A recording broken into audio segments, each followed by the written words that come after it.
देश के प्रधानमंत्री और देश के गृह मंत्री का गृह राज्य यानी कि गुजरात लगातार आतंकवादियों के निशाने पर रहता है।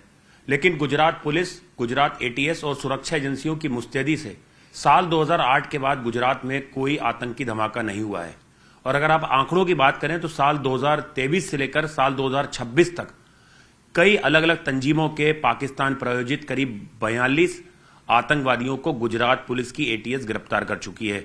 हमारे साथ बात करने के लिए DIG ATS Gujarat police Sunil Joshi ji हैं। सर, 2008 में आखिरी बड़ा ब्लास्ट हुआ था, कई लोगों की जान गई थी और इंडियन मुजाहिदीन उसके पीछे था। उसमें दोषियों को फांसी की सजा भी हुई है। उसके बाद से गुजरात आतंकवादियों के निशाने पर तो रहा है, लेकिन कोई बड़ा ब्लास्ट नहीं हुआ है। ये टेरर के पैटर्न को बदलता हुआ कैसा देख रहे हैं आप? देखिए, भारत सरकार में माननीय प्रधानमंत्री श्री, गृह मंत्री श्री और गुजरात राज्य के अंदर हमारे सीएम साहब, डिप्टी सीएम साहब, इन सब के मार्गदर्शन में गुजरात पुलिस विभिन्न सेंट्रल एजेंसी और स्टेट एजेंसियों के साथ में मिलकर हमेशा काम करती रही है। इसमें जितना भी एक्शनेबल इनपुट है वो जनरेट किया जाता है और कोई भी ऐसी साजिश होने से पहले उसको नाकामयाब किया जाता है। तो इसमें एक जो पॉलिटिकल विल है और जो कोर प्रोफेशनल पुलिसिंग है वो दिखाई देता है। सर, अभी 2026 में अभी बिल्कुल हाल में आपने जैश ए मोहम्मद आतंकी संगठन के 13 संदिग्ध आतंकवादियों को गिरफ्तार किया, जिसमें एक मामा भांजे थे जो जम्मू कश्मीर ट्रेनिंग लेके आए। बहुत सारा मटेरियल, जिहादी बम बनाने का सामान उनके पास से मिला। ये कैसे ये पूरा मॉड्यूल काम कर रहा था? क्या इनके टारगेट्स थे? कैसे आपको इनपुट मिला? देखिए, एक ऐसा मॉड्यूल था जो कि लगभग पिछले 3-4 साल से इस एरिया में कार्यरत था।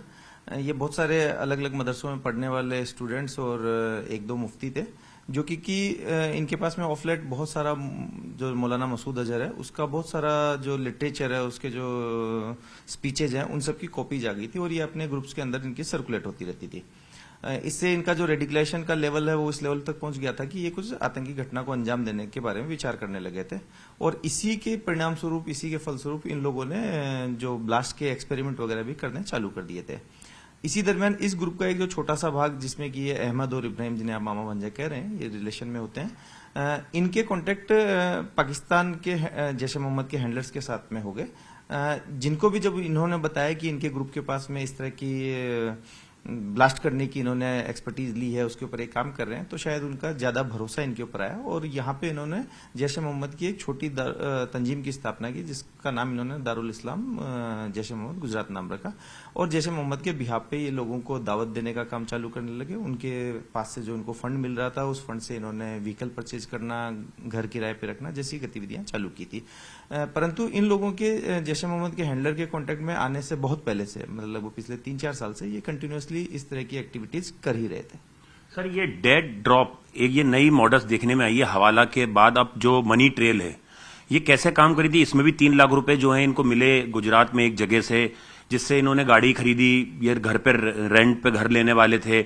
और ये पैसे का इस्तेमाल आगे किस तरह से एक बड़े टेरर ऑपरेशन के लिए होना था? देखिए, ये जो ड्रॉप सिस्टम है, ये बहुत सालों से हम देखते हैं कि नारकोटिक्स की जब डिलीवरी करनी होती है, वेपन की डिलीवरी करनी होती है, इवन सी में इस तरह की डिलीवरी करनी होती है, तो इस तरह की मैकेनिज्म अपनाई जाती है इन ग्रुप्स के द्वारा, जिसमें कि एक पर्टिकुलर लोकेशन पे सामान को छुपा दिया जाता है। उसके जो वीडियोज हैं और उसके जो एग्जैक्ट कोऑर्डिनेट्स हैं वो रिसीवर पार्टी से शेयर कर दिए जाते हैं। इसमें बेसिकली एक कॉन्टेक्टलेस मेथड हो जाता है, जिसमें कि किसी भी पार्टी का, अगर कोई पुलिस का कोई चैनल हो उनके पास में, तो दोनों पार्टियों को नुकसान ना हो।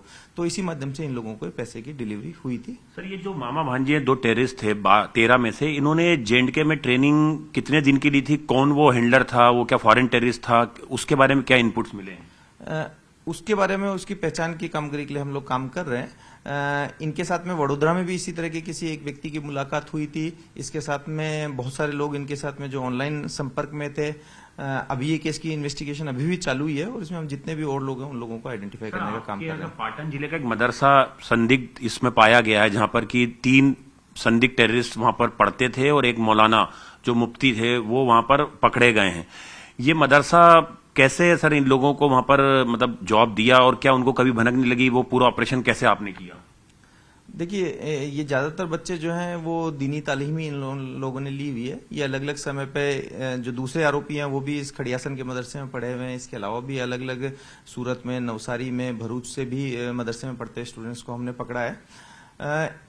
इनका जो मेन मिलने का कारण था कि ये लगभग आसपास के गांव के रहने वाले थे, जिसकी वजह से इनकी मित्रता और एक ग्रुप छोटा बन पाया। खड़ियासन से जो मुफ्ती फौजान है, जिसको हमने अरेस्ट किया, ये लगभग 15 साल से जैश ए मोहम्मद के लिटरेचर को पढ़ता है, मौलाना मसूद अजहर को पढ़ता है और उसके बिहाफ पे अपनी जो रेडिकल सोच है उन बच्चों में भी डालता है।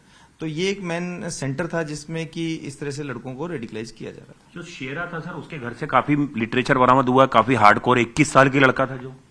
हाँ, ये जो लड़के हैं इनके पास से हमें बहुत सारा ऐसा लिटरेचर मिला है। मैंने आपको बताया कि सॉफ्ट कॉपी में तो एक पूरी लाइब्रेरी इनके पास में डेवलप थी। इसके अलावा कुछ हार्ड कॉपीज भी मिली हैं जिसका ये गुजराती भाषा में ट्रांसलेशन कर रहे थे, ताकि कि ज्यादा से ज्यादा लोगों के बीच में अपनी जो विचारधारा है उसका प्रचार प्रसार कर सकें। सर, इस मॉड्यूल के ठीक पहले गुजरात एटीएस ने एक और बड़े आतंकी मॉड्यूल का खुलासा किया, जिसमें कि साइनाइड से भी कई गुना ज्यादा जहर वाली जो साजिश थी उसका खुलासा किया गया। उसमें एक पढ़ा लिखा डॉक्टर जो है वो आपने अरेस्ट किया। वो किस तंजीम का टेरर ऑर्गेनाइजेशन था और वो पूरी मॉडस क्या थी, कितने आतंकवादी पकड़े गए थे? देखिए, वो एक आईएसकेपी से जुड़ा हुआ एक मॉड्यूल था, जिसके अंदर की हैदराबाद के एक सैयद मोइदून को हमने पकड़ा था, जो चाइना से एमबीबीएस की जिसने डिग्री की थी।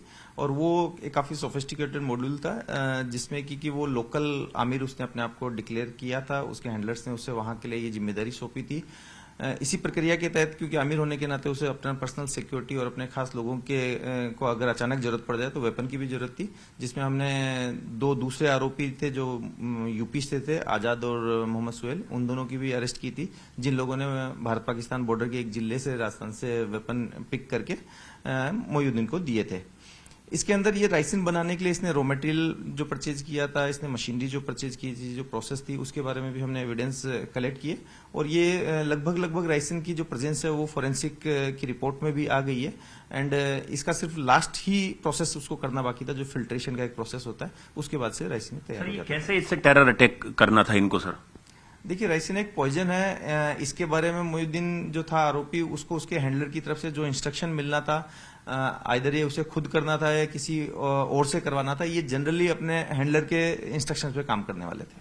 मतलब सर, ये आम लोगों में कैसे ये जहर को आगे चेन को फैलाते कि लोगों की इसमें ज्यादा कैजुअलिटी हो? नहीं, इसके बारे में इन्वेस्टिगेशन में उसने कुछ हमें बताया नहीं है, लेकिन निसंदेह ये लोग किसी बड़ी साजिश के लिए इसको यूज करने वाले थे। सर, इसी दौरान सर, जब दिल्ली में रेड फोर्ट ब्लास्ट हुआ कार में, और जम्मू कश्मीर और हरियाणा से भारी मात्रा में सर जो तबाही का सामान है, विस्फोटक, वो बरामद किया गया, और उसी मीन टाइम में आपने एक ऑपरेशन करा और उसमें आतंकवादियों की गिरफ्तारी करी। ये पूरा ऑपरेशन कैसे काम करा, जिसमें 3 स्टेट कहीं ना कहीं रडार पे थे? देखिए, एक संयोग ही था कि ये जो हमने राइसिन का केस किया, जिसमें हमने 2 यूपी से और एक जो हैदराबाद से लड़का था, इन तीनों को अरेस्ट किया। एंड संयोगवश ये जो चाइना से एमबीबीएस की डिग्री इसने ली हुई थी, तो ये डॉक्टर था, बट अदरवाइज इनका उन केस से कोई डायरेक्ट रिलेशन। सर, एक्यूआईएस से जुड़ी एक लेडी जो है काफी पढ़ी लिखी, उसको बेंगलोर से आपने गिरफ्तार किया था, उसके बारे में जानना चाहेंगे। वो कैसे आतंकी तंजीमों के साथ जुड़ी, सेल्फ रेडिकलाइज थी, और उस मॉड्यूल में कितने लोग गिरफ्तार हुए, कैसे उनके टारगेट पे गुजरात में क्या क्या चीजें थी? देखिए, वो एक अलकायदा का ऑनलाइन रेडिकलाइजेशन का एक मॉड्यूल था, जिसके अंदर की हमने टोटल 5 आरोपियों की अरेस्ट की। इसमें 2 आरोपी गुजरात में अहमदाबाद और मोडासा से अरेस्ट किए गए, एक को दिल्ली से अरेस्ट किया गया, मोहम्मद फैक को। नोएडा से एक आरोपी को पकड़ा गया, और जो आप जिस लेडी की बात कर रहे हैं वो मूल झारखंड की है, और उसको हमने बेंगलोर से पकड़ा गया। ये जो पांचों के पांचों आरोपी थे, ये बेसिकली ऐसे बहुत सारे ग्रुप्स का पार्ट थे जिसमें कि ऑनलाइन ये रेडिकल कंटेंट डाउनलोड करते थे, उसको अपनी भाषा में, अपनी आवाज में उसका वीडियोज बनाते थे, बहुत सारे लोगों को सर्कुलेट करते थे। जो इस तरह की स्पीचेज हैं जो पाकिस्तान की मस्जिदों में दी हुई, एक्यूआईएस के इस तरह के जो मुजाहिदीन हैं, मौलाना असीम उमर जैसे हैं, उन लोगों की बुक्स से उसका वो ऑडियो बनाते थे और उसको सर्कुलेट करते थे। ये जो परवीना जिसकी हमने अरेस्ट की बेंगलोर से, ये भी इस तरह की बहुत सारी बुक्स का कलेक्शन रखती थी, और बहुत सारे ग्रुप्स में इसकी फैन फॉलोइंग काफी ज्यादा थी, जिसके अंदर की ये ऐसा रेडिकल मटेरियल खुद से प्रोपोगेट करती थी। सर, फरीदाबाद से भी एक संदिग्ध आतंकी को आपने गिरफ्तार किया था, जो आईएसकेपी मॉड्यूल से जुड़ा हुआ था, और उसके निशाने पर राम मंदिर अयोध्या भी था। वो ऑपरेशन को कैसे अंजाम दिया गया, क्या बरामदगी की गई, और वो लड़का जेल में कैसे मारा गया? देखिए वो एक गुजरात एटीएस और हरियाणा एसटीएफ का एक जॉइंट ऑपरेशन था, जिसमें गुजरात एटीएस को ये इन्फॉर्मेशन मिली थी कि मूल मिल्कीपुर फैजाबाद का रहने वाला एक लड़का था, जिसने कि एक जिसको ग्रेनेड की डिलीवरी होनी है और वो इस ग्रेनेड का उपयोग राम मंदिर पे करने वाला है। जब इसको हरियाणा एसटीएफ के साथ मिलकर के अरेस्ट किया गया तो उसके पास से ग्रेनेड की रिकवरी भी हुई।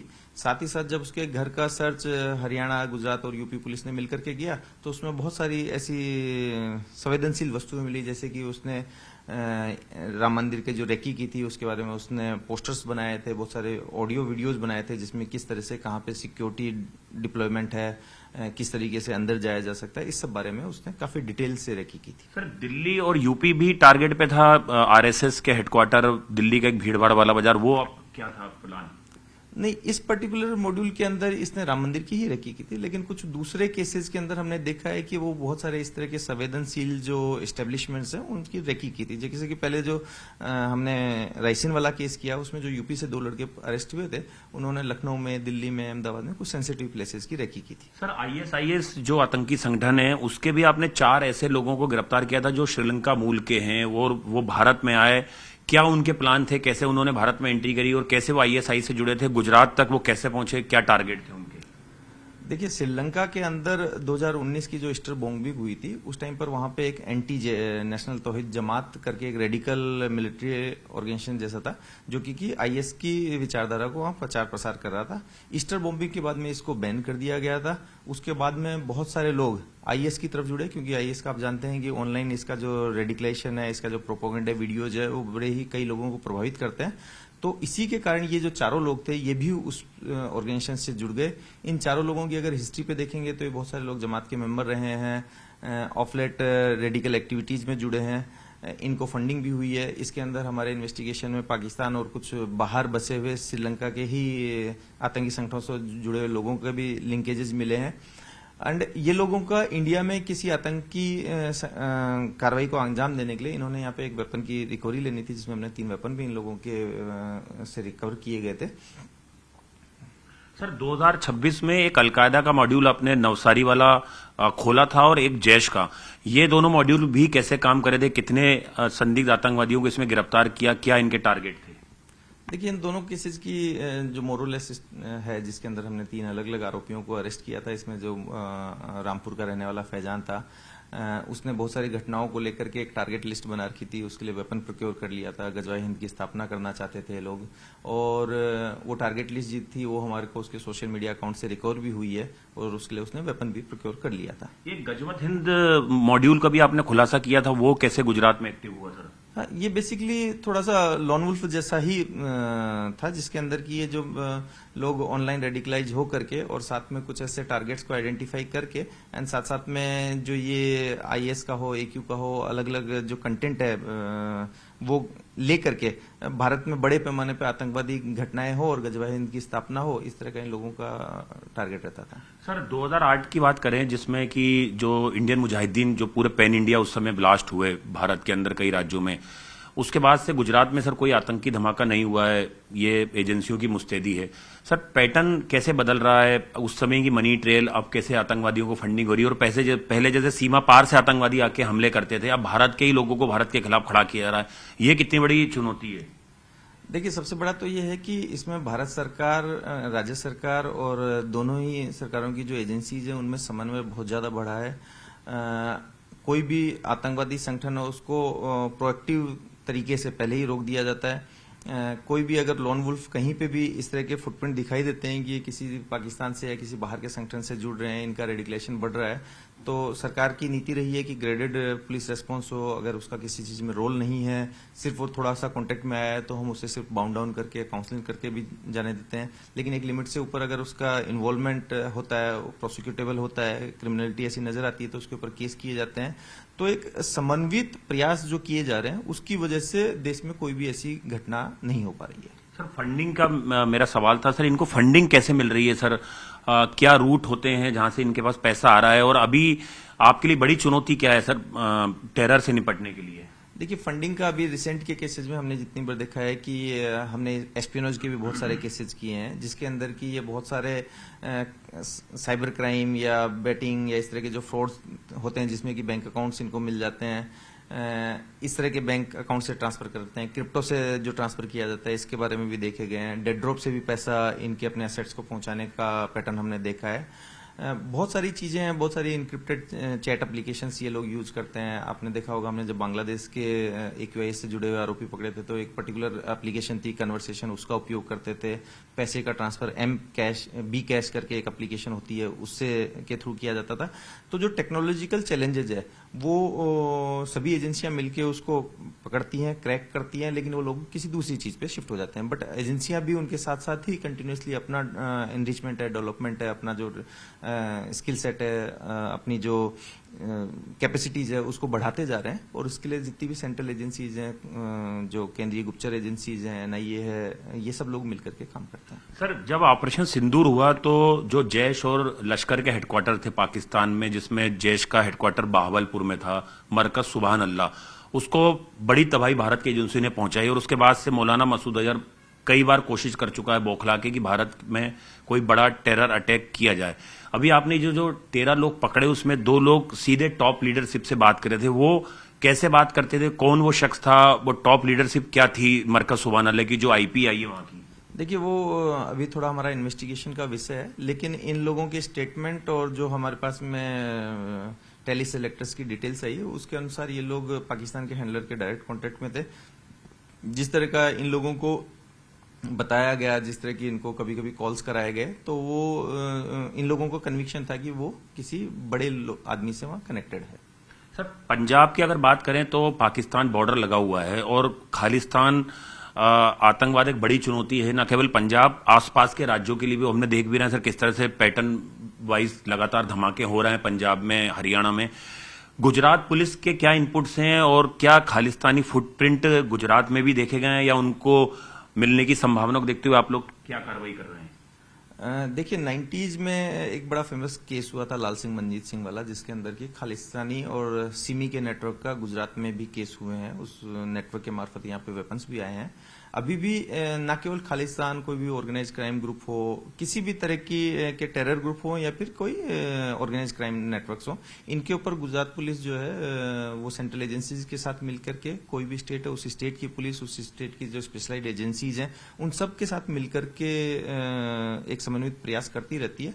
और खतरा किसी भी सेक्टर से अगर लगता है उन्हें, जो मैंने अलग अलग आपको सेक्टर्स बताए, तो उनके बारे में उन कंसर्न स्टेट से हम कोऑर्डिनेशन में रहते हैं। बीच बीच में ऐसा हुआ है कि बहुत सारे आरोपी जो हैं एक स्टेट में आइदर किसी टेरर एक्टिविटी से जुड़े हों या ऑर्गेनाइज क्राइम नेटवर्क से जुड़े हुए हों, वो दूसरे स्टेट में चले जाते हैं, तो हम लोग एक दूसरे के साथ कोऑर्डिनेशन करके उनको पकड़ते भी रहते हैं। सर, एक आखिरी सवाल सर, साल 2023 से लेकर अब तक कितने अलग अलग आतंकवादी संगठनों के कितने लोगों की गिरफ्तारी हुई? कौन कौन सी तंजीमों से जुड़े थे वो? देखिए, 2023 से अभी तक लगभग ये जो 3.5 साल हैं, उसमें हमारे पास में लगभग 11 केस में 43 एक्यूज हमने पकड़े हैं, जिसमें मुख्यतः जैश ए मोहम्मद, AQIS, इन 3 तंजीमों के सभ्य रहे हैं।